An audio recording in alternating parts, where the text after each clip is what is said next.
Madame et Messieurs, bienvenue dans votre journal. Le président de la République, Félix Antoine Tshisekedi Tshilombo, est arrivé ce mercredi à Kikwit, deuxième ville importante de la province du Kwilu, où il est en visite d'itinérance après son accueil par le comité restreint constitué pour la circonstance. Le chef de l'État a reçu un impressionnant bain de foule avant que le cortège présidentiel se dirige vers le centre-ville. À Kikwit, le président de la République inaugure symboliquement l'énergie électrique produite à partir des barrages hydroélectriques de Kakobola dans le territoire de Gungu, dont le lancement officiel a eu lieu lundi.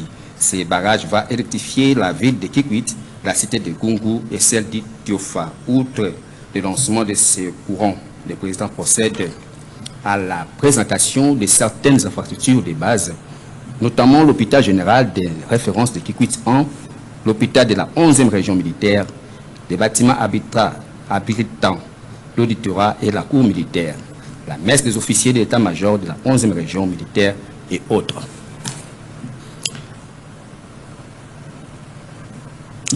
Une tentative d'intrusion a été signalée dans l'hôtel où séjourne la première dame Denis Nyakero Tshisekedi en visite à Washington aux États-Unis. Assez les porte-parole du gouvernement Patrick Muyaya qui annonce l'ouverture d'une enquête évoque une possible corrélation avec le Rwanda tout en rassurant que la première dame se porte bien et n'a été exposée à aucun danger. Suivez. Des nouvelles plutôt sur un incident qui s'est produit à l'hôtel où séjourne la première dame. Vous savez que la première dame séjourne depuis quelques jours à Washington à l'invitation de l'épouse du président Trump pour un sommet qui concerne le première dame. Et d'après les informations qui nous sont parvenues, il y a eu évidemment des individus en cours d'identification qui ont essayé de pénétrer dans l'hôtel. Nous sommes en contact très étroit avec les autorités américaines sur place pour pouvoir avoir des plus amples détails sur ce qui s'est passé. Nous aurons évidemment l'occasion de revenir à ce sujet dès que les éléments auront évolué. Mais ici, pour peut-être faire la corrélation, il faut considérer que nous sommes dans une phase du processus où, comme nous vous le disons dès le début, que nous avons systématiquement détricoté la stratégie du mensonge du Rwanda. Évidemment, lorsque nous disons nous connaissons les méthodes du Père et du Fils, ce qui rapporte ce que vous avez dit tout à l'heure, c'est sûrement en référence à cela. Mais quoi qu'il en soit, vous savez que nous avons une détermination qui est claire. D'abord, je voudrais rassurer les uns les autres que la première dame se porte très bien. Et donc, pour le reste, lorsque les enquêtes évolueront, nous pourrons vous donner des plus amples éléments. Mais ce qu'il faut savoir, c'est que nous avons une bataille que nous faisions sur plusieurs fronts. Et vous allez remarquer que sur tous les fronts, nous sommes en passe de gagner. Et que de l'autre côté, c'est plutôt l'énervement, c'est plutôt la panique à bord. Mais nous restons sereins. Nous avons signé des accords de Washington sur lesquels nous tenons. Nous allons respecter nos engagements jusqu'au bout, et vous avez vu la première vague des sanctions tomber sur le Rwanda.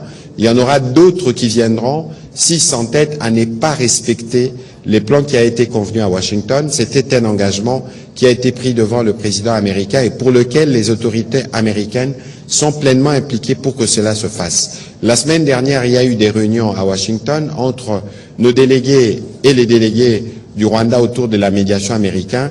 Il y a des actions qui ont été prévues et dans les jours qui viennent, nous pourrons avoir de plus amples indications sur l'évolution, évidemment, des responsabilités des uns des autres pour que les Rwandais retirent leurs troupes, retirent leur matériel de notre territoire et ce n'est pas négociable.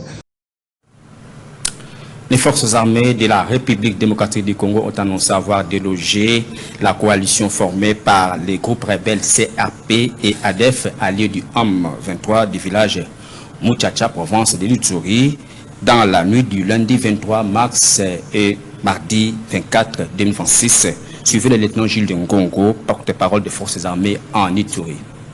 Félicitations aux forces armées de la République démocratique du Congo qui ont pu ébranler la coalition CRP-ADF allié du M23 à Muchacha. Nous vous annonçons la reprise du village Muchacha par les forces armées de la République démocratique du Congo après les intenses combats.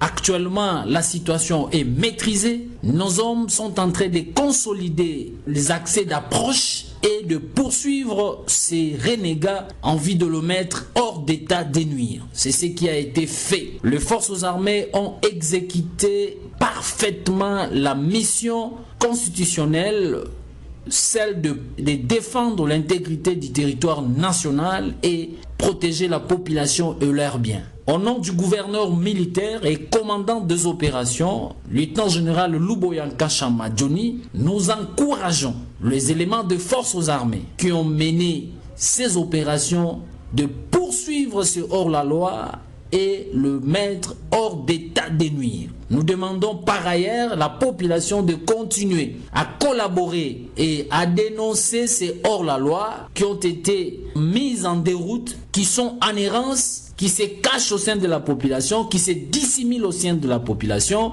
L'unique moyen pour avoir une victoire finale sur cette coalition, nous devons dénoncer et collaborer avec les forces armées. Du reste, nous allons communiquer les détails de ces opérations. Pour le moment, le village Muchacha est passé sous contrôle des forces armées de la République démocratique du Congo. Voilà notre effet final recherché, c'est protéger cette population et passer retour à la normale qui est parmi l'état final recherché dans ces opérations à cette période de l'état de siège.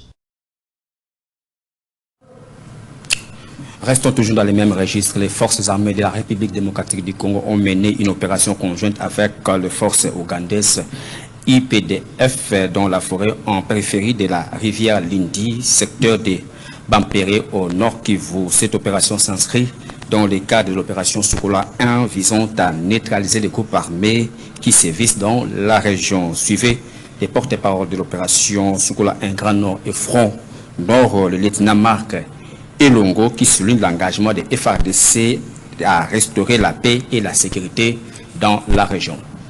Les forces armées de la République démocratique du Congo, lors d'une opération conjointe FARDC-UPDF, ont neutralisé 5 terroristes ADF, dont un leader incontestable, je cite, Difendi Kasibandi, qui est un sujet ougandais qui opérait dans cette zone.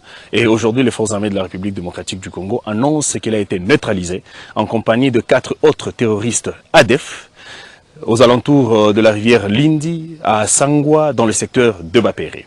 Dans le même cadre d'idées, le secteur opérationnel Sokola 1 Grand Nord avait dépêché d'urgence le 3203 régiment d'infanterie dans la localité de Muchacha.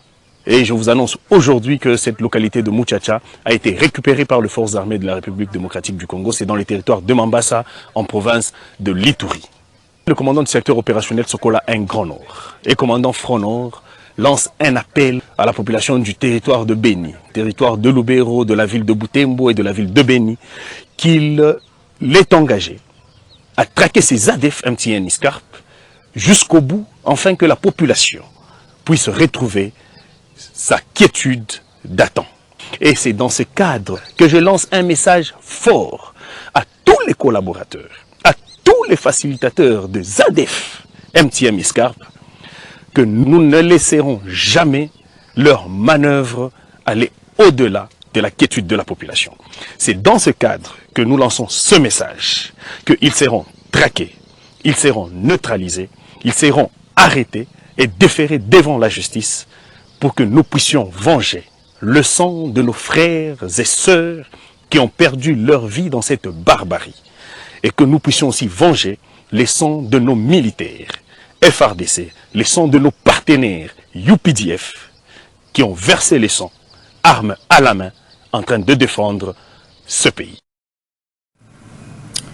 Le président de la Commission électorale nationale indépendante, Denis Kadima Kazadi, s'est entretenu avec James Kari, chargé d'affaires de l'ambassade des États-Unis en République démocratique du Congo. Junior Bolafa nous en parle. La visite du diplomate américain à la CENI s'inscrit dans une série de contacts visant à renforcer la coopération entre les États-Unis et les institutions congolaises, notamment dans les domaines de la gouvernance et de la transparence électorale. Au terme de ces échanges, l'hôte de la centrale électorale a salué la qualité des discussions qu'il a qualifiées de fructueuses en plus d'un titre. Le président de la CENI m'a fourni des explications détaillées sur les différentes étapes du processus électoral en cours, permettant une meilleure compréhension des enjeux et du calendrier. J'ai eu un entretien avec son Excellence, le président de CENI, ce matin, et il m'a expliqué le rôle de CENI dans la gestion des élections en RDC. Et comme vous savez, la RDC est un partenaire stratégique pour les États-Unis et c'est important aussi que la RDC est un partenaire démocratique. Nous sommes très intéressés par le rôle de CENI. C'était un entretien fructueux. Nommé récemment, J.M.C. Kari a officiellement pris ses fonctions en République démocratique du Congo le 20 janvier 2026.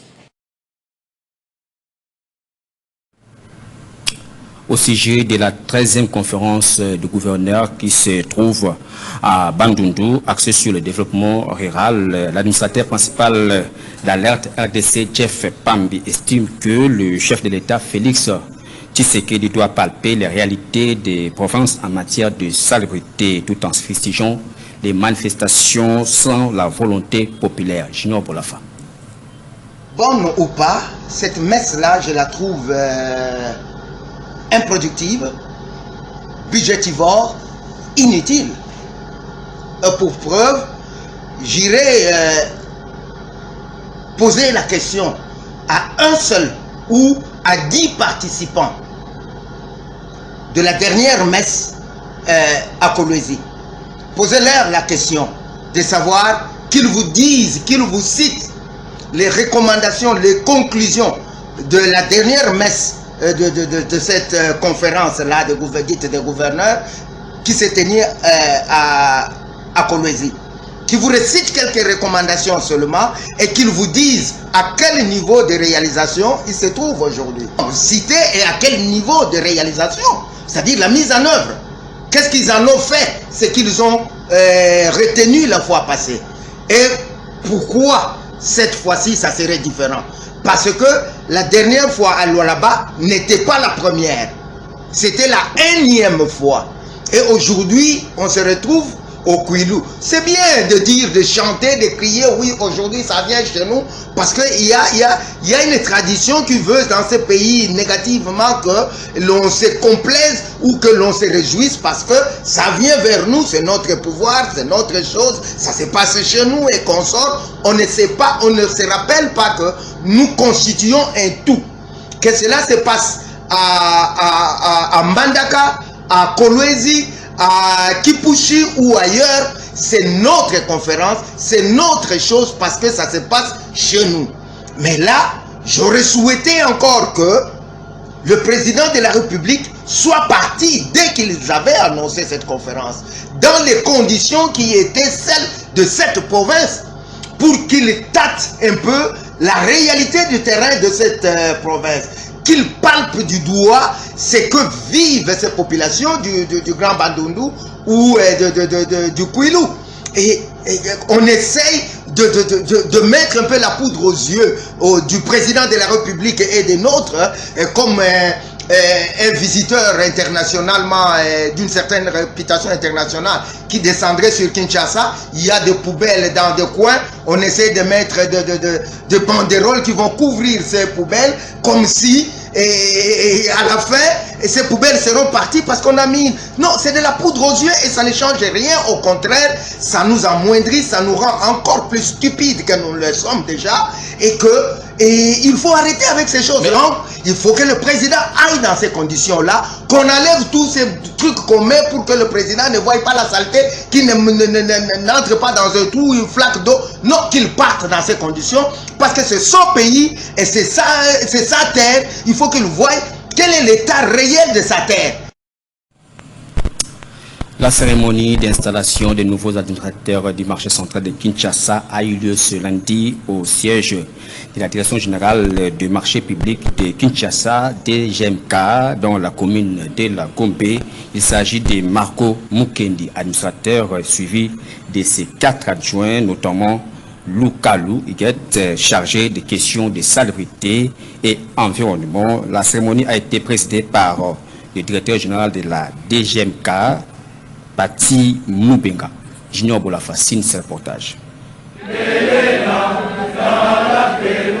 Le directeur général de la Direction générale du marché public de Kinshasa, Pati Mubenga, a procédé le lundi 23 mars à l'installation des nouveaux animateurs nouvellement nommés par le gouverneur de la ville, Daniel Bumba, au marché central, communément appelé Zando. L'équipe est composée, entre autres, de Ngoya Mukendi Margot comme administratrice principale du marché. Elle est secondée des 4 adjoints, notamment Lukalu Mwambui Huguet, chargé des questions de salubrité et environnement. La cérémonie s'est déroulée en la direction générale du marché central situé dans la commune de la Gombe. Cependant, la nomination de Lukalu Mwambui Huguet par le gouverneur de Kinshasa, Daniel Bumba, est un choix de la technicité, la maintenance, la bravoure et la sécurité.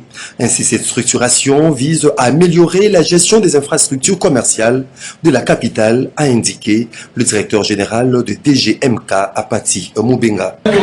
Kana wenze wana tobengi grand libolu bokomona papier ata moko te bokomona salite te. Gouverneur ya ville ya Kinshasa apesi bino confiance wana esengeli boyeba ndenge ya kobatela yango. Zando wana etikala bopeto bongo kino bokokufa ezala na kesi moko bakesi mibale te. Ozokende kuna ezali te pour s'enrichir, mais c'est pour travailler pour l'intérêt supérieur de la ville-province de Kinshasa. Obatela evre wana malamu ezala popeto bandeko baza koya koteka kuna basentir ke bazali na ville ya RDC. Chargé des questions de salubrité et environnement du marché Lukalu Mwambui Huguet, appelé affectueusement Maman nationaliste, de remercier le chef de l'État Félix Antoine Tshisekedi à travers le gouverneur Daniel Bumba pour la confiance placée en sa modeste personne. Merci le DGMK. Je remercie aussi le chef de l'État. S'il n'était pas devenu chef de l'État, je ne serais pas ici pour prester. Vu qu'il est devenu le chef de l'État, vu qu'il nous a appris à être calme, en tout cas rassurez-vous, je veux travailler selon mes prérogatives. Et ce par une visite guidée menée par le directeur général de la DGMK avec le nouveau animateur au marché central de Kinshasa qui se clôturait dans une ambiance amicale cette cérémonie d'installation.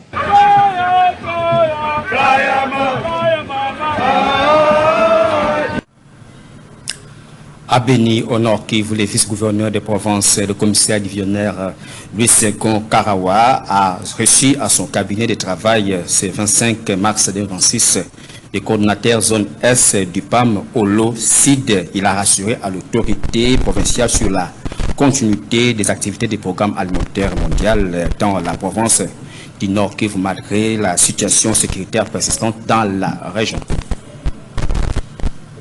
Reçu par son Excellence le vice-gouverneur.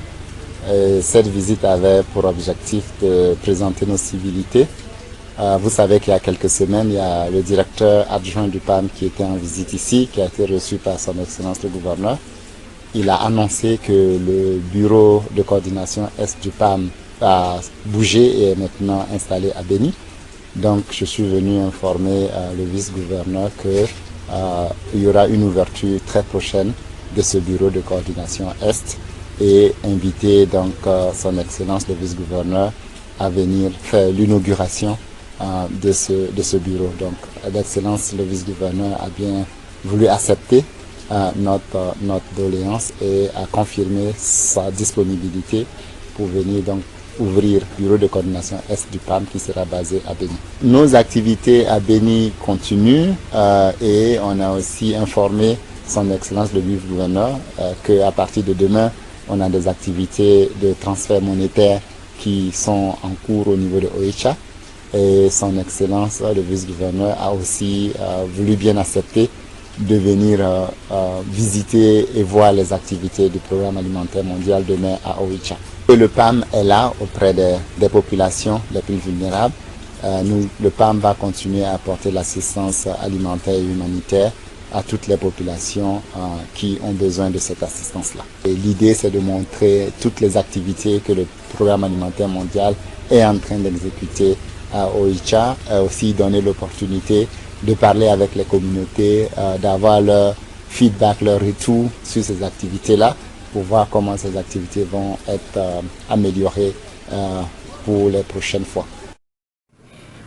À la 10124e séance du Conseil de sécurité de l'ONU consacrée à la situation au Moyen-Orient, y compris la question palestinienne, la République démocratique du Congo a appelé à aller au-delà de déclarations de principes à travers des actions concrètes et des efforts pragmatiques et soutenus afin de restaurer la confiance et de relancer une dynamique politique porteuse de paix durable. La déclaration a été lue par l'ambassadrice Jocelyne Kabengele. La République démocratique du Congo demeure profondément préoccupée par les développements récents dans le territoire palestinien occupé, y compris en Cisjordanie et à Gaza, qui continuent d'alimenter les tensions et de fragiliser les perspectives de paix durable. Dans ce contexte, nous appelons toutes les parties à faire preuve de la plus grande retenue, à éviter toute action susceptible d'aggraver les tensions et à privilégier le dialogue comme voie essentielle vers une désescalade durable. Monsieur le Président, près d'une décennie après l'adoption de la résolution 2334 du Conseil de sécurité, force est de constater que ces dispositions demeurent largement inappliquées. À cet égard, nous rappelons que le respect des résolutions pertinentes du Conseil de sécurité constitue le fondement de la crédibilité de notre action collective. Nous appelons donc les parties à éviter toute mesure unilatérale susceptible d'altérer les réalités sur le terrain et de compliquer davantage les efforts de paix, mais à prendre des mesures concrètes pour réduire les tensions et protéger les civils. La confiance ne pourra être rétablie que par des gestes tangibles et un engagement sincère en faveur du dialogue. Dans ce contexte, nous réaffirmons l'importance du respect du droit international, y compris du droit international humanitaire. Dans le même esprit, la République démocratique du Congo prend note des efforts en cours dans le cadre de la résolution 2803 du 17 novembre 2025 visant à mettre fin au conflit à Gaza et encourage toutes les parties à respecter pleinement leurs engagements, notamment en ce qui concerne le maintien du cessez-le-feu et l'amélioration des conditions de vie des populations civiles. Il est essentiel de garantir un accès humanitaire sûr, rapide et sans entrave, ainsi que la continuité des services essentiels. Ma délégation prend également note des initiatives visant à appuyer la gouvernance transitoire et la reconstruction de Gaza. Voilà pourquoi elle se félicite de la nomination de M. Nikolai Mladenov au représentant du Conseil de la paix à Gaza. Dans ce contexte, nous soulignons l'importance d'une mise en œuvre transparente, inclusive et coordonnée de ces efforts afin de créer les conditions propices à une stabilité durable. Grève des travailleurs des magasins tenus par les Indo-Pakistanais à Kinshasa. Les portes de plusieurs magasins sont restées fermées au centre-ville. Les travailleurs ont poursuivi leur mouvement alors qu'un de leurs syndicats a été arrêté pendant qu'il sensibilisait les employés à l'aide d'un mégaphone pour réclamer l'application du SMIC. Les grévistes dénoncent cette interpellation et appellent les autorités à libérer leurs collègues. Suivez Guy Koukou, il est membre de l'intersyndicale. Aujourd'hui, vers les heures de midi, des camarades Justin Mouila, qui a été arrêté, il est de l'intersyndicale du secteur de commerce, comme ils sont en grève, pour réclamer les SMIC. Ils ont été arrêtés par la police et transférés au camp de Fungula. Pourquoi nous dénonçons? Parce que nous trouvons qu'il y a une recrudescence des arrestations des syndicalistes. Il y en a un à Fayo qui est arrêté à Lituri, transféré au parc militaire là-bas. Et aujourd'hui, à Kinshasa, il y a encore l'arrestation arrestations. La grève est garantie par la Constitution. La police doit encadrer les gens qui sont en grève parce que ça a été annoncé, parce que c'est une grève aussi illégale. Nous ne comprenons pas pourquoi aujourd'hui on doit continuer à arrêter les syndicalistes parce qu'ils réclament. L'intersyndicale nationale du Congo, par ma bouche, dénonce cette arrestation et demande la libération immédiate de ces deux camarades, Anitouri et Kinshasa, parce que nous sommes dans un état de droit et même le chef de l'État est garant de nos droits. Et si nous sommes mécontents, nous devons les arrester. Nous l'avons dénoncé dans notre édition du mardi, le vol d'un enfant au quartier 17 mai dans la commune de Kisenso. Le nourrisson de 6 mois a enfin été retrouvé. Son kidnappeur l'a abandonné à mi-chemin après les alertes de la population. Regardez. Ce nourrisson de 6 mois avait disparu de la maison, ici, au quartier 17 mai, dans la commune de Kisenso, le mardi 24 mars 2026. Alors qu'il était resté à la maison avec ses sœurs, la maman étant allée au marché pour ses activités commerciales. Très tôt, l'enfant n'y était pas. Cependant, grâce à la vigilance des habitants qui ont alerté face à ce kidnapping, le suspect a abandonné le bébé au bord de la route. Au début de la soirée, la maman a pu récupérer son enfant. À partir de 8h, totamboli kisasa mobima na okende koluka mwana baye kobwakela biso mwana parti ya ba 17h30 na nzela lokola to bande okende koluka ye baye kobwaka ye na nzela azwi mwana oya muke asimbise na maboko ya mwana moko boye ya mwana muke pe na nzela ote bebe simbelanga mwana oyo nazokende kosuba Erie asimbisi mwana wana lazwi moto akimi amona nakite mwana wana pe amoni ke leki ngana mwana oya mukena kosala ndeni mwana na bandi kolela ba mama ya wenze lokola wenze za pembeni bazwi mwana wana nde babeleli biso koto na se balobike mwana bozokende koluka yeyo baye kobwaka ye awa biso to simiza to kei to zwi mwana to ye na ye to komi awa na ndako na ndeko ya mobali oyo ya mwana mwasi oyo yibaka mwana oyo tokende na suset kuna ya se ya kale bisika batika ki dossier no po bakakaka noko na bango toke kuna bazwi noko na bango babimisi ye. Face au vol d'enfants qui sont de plus en plus dénoncés dans la capitale, la population appelle au renforcement de la protection des enfants. Réalisé par Bruno Ndinga, Marité Ebodo était derrière la caméra et Doudou Motiri à la production. Au nom de toute l'équipe rédactionnelle, je vous dis merci d'avoir suivi ce journal. Bonne suite des programmes accompagnés de nos antennes.